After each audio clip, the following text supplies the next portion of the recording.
Namaste and Imhotep. Welcome to the Tarot TV series expanded entitled Tarot Cards, the Origins in Kemet and Egypt. Now, for those of you who have been watching, thank you so much. It's a pleasure for me to give you this information. And for those of you who are newcomers, welcome. You will learn a lot. I have a lot of story highlights. This series is specifically focused around which Kemetic gods reside within each and every one of the tarot cards. So we're right now entering the 19th major arcana card, known as the Sun.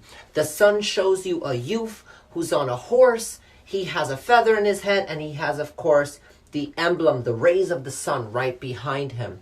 He is waving this banner of dignity and strength and stature, but yet he's youthful. You see, he's carefree, go-lucky, he's happy, he's jolly, he's merry. Essentially embodies euphemism and vitality. Now let's pay attention to this feather in his head.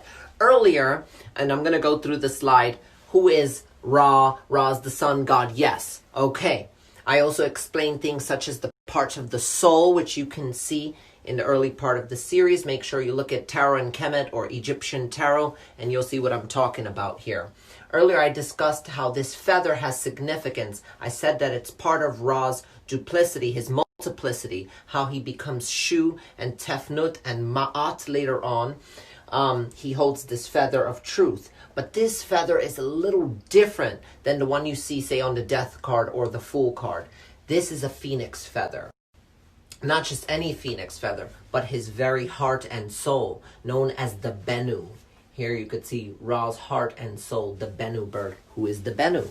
When explaining the dimensions of the soul, we came across the Ba, the Ak, and the Ka, the three major functions of the soul. The Ka being the life force energy that moves between worlds.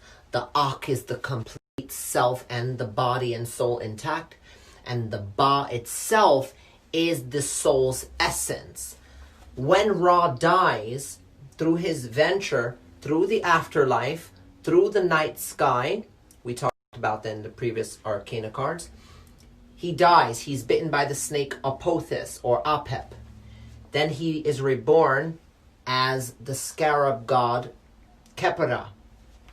Khepera holds the energy of the Bennu, the phoenix, into the sky. That's why they say become like a phoenix, reborn, everlasting, eternal.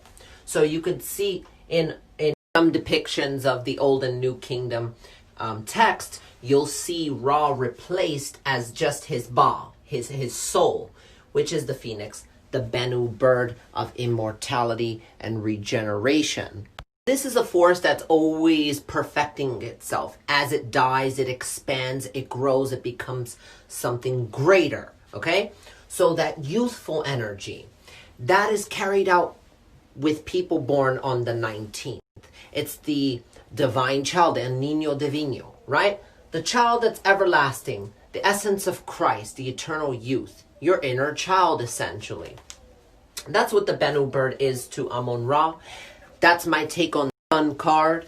You could see these sunflowers in the background, symbolizes vegetation. Often you can see four for the four worlds that Ra moves through. So that's his youth, his life force, his vitality, his very soul. Imhotep, thank you so much for being part of this journey with me. Peace, love, and namaste.